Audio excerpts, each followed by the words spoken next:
Today will be a short video on the review of the Fujifilm XH-2S version 3 firmware. Now, I'm restarting my review again. I took a long break, but that's because I'm still thinking what to do exactly for this year. But that's it. Let's talk about the XH-2S firmware 3. Now, in a nutshell, it promises good amount of autofocus upgrade for the XH-2S. And I've been using this for some time. Now, this is the XF200mm f2. I used the version 3 firmware for the last 2 photo shoots, and I want to share you my experiences using it. Now, first, if you have not seen my previous review, take a look at the link up here. That is the same XH-2S with the same 200mm f2 lens. So I think it's very comparable when it comes to autofocus. Now, first I want to say is that the initial pickup rate of this camera still didn't improve much. What I mean is that if something just pops out behind a bus, when I autofocus on it, it still is a bit slow, like in this shot here. So the bus is on the side, but yes, the guy, when he pops out, the camera did not pick him up very quickly. The other brands seems to perform better in this regard. But other than that, I think the XH-2S improved by trying to detect everything on the screen whenever possible. And I did notice that it does pick up really quickly if the subject has already been detected on the screen. So I did shoot some cyclists from behind. He just popped out and then turned right. I managed to keep him in, took 2 shots, and it is very accurate. So as long as the subject is somewhere on the screen, it does pick it up very well.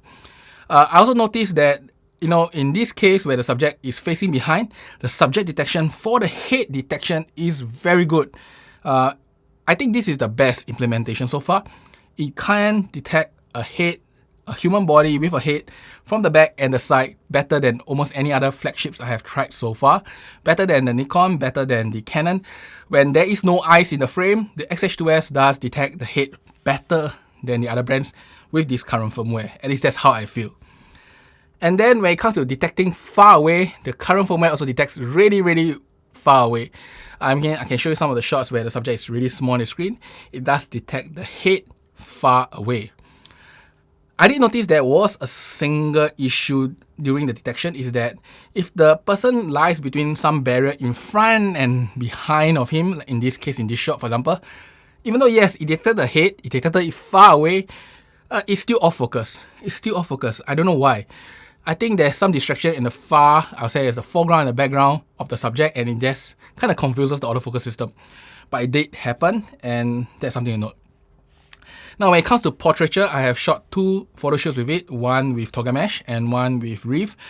Both of the shoot, I had a hit rate of, I think, 98+%, which means that out of my 2 photo shoots, I don't remember more than 3 shots that were soft that I can't use.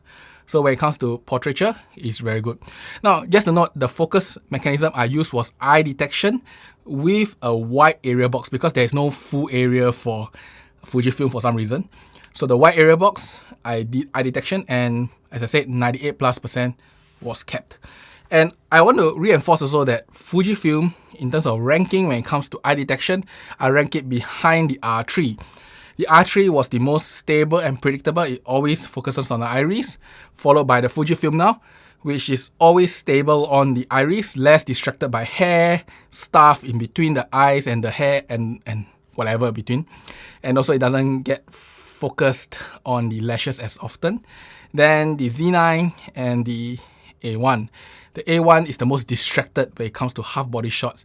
So in terms of Portraiture, where I did like full body, half body, close up with the XF200mm, I find it very predictable, 98+% keep a shot, and it's also quicker on the acquisition, which means that if I half press, I can almost always shoot immediately. That's because, as I said earlier, it tends to detect everything on the scene first. As long as the item is in the scene beforehand, it does pick up a lot quicker than the past. That's my experience with this camera itself. Now, when it comes to continuous AF of moving subject towards the camera, I did 2 runs with Reef.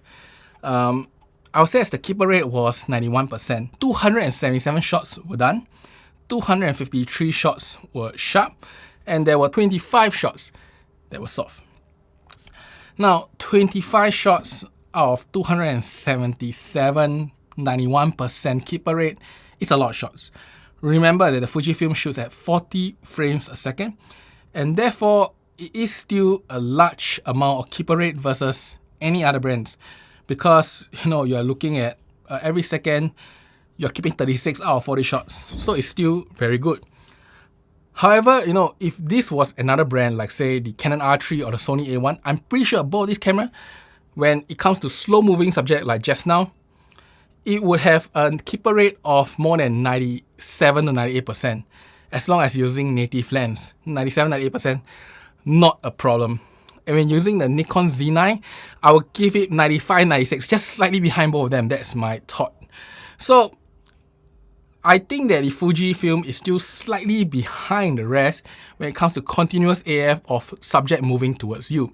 In fact, when I was using the R3 and the 85mm, I shot like hundreds and hundreds of photos.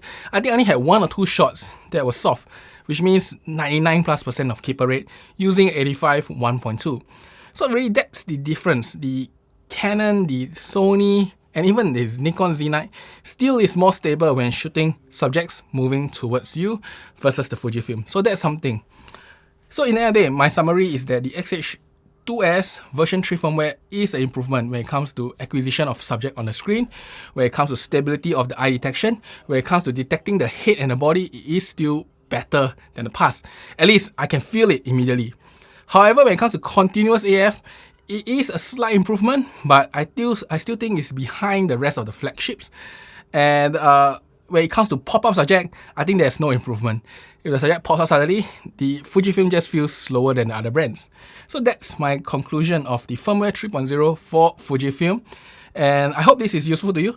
I think version 3 is still a good improvement, but it's not as great as some of the videos I've seen. At least my own personal testing with the XF200mm, it really didn't feel as great. But it's still a good improvement. So overall, if you have an XH-2S, do upgrade the firmware. It does improve your experience. And that's about it for today. I hope you enjoyed this, and I'll see you next time. Bye bye.